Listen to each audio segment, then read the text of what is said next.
muri komine Cankuzo ku kibanza citora ca lycée communale Cankuzo igikorwa cyo guharura amajwi catanguye igihe cy'isaha 10 zuzuye neza nkuko urongoye umurwiseni yari yabishikirije.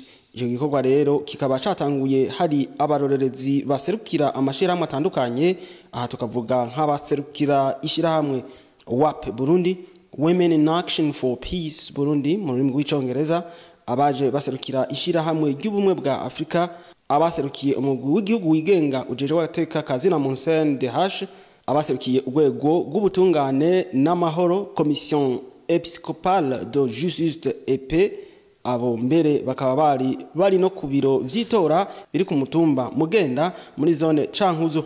Ico gikorwa cyo guharura amajwi catanguye kandi hari n'abaserukira imigambwe itandukanye mandataire politique mu gifaransa, abo nabo bakaba baserukiye imigambwe nka CNDD FDD, Iprona, CNL, FPI hamwe n'urunani Burundi bwa bose.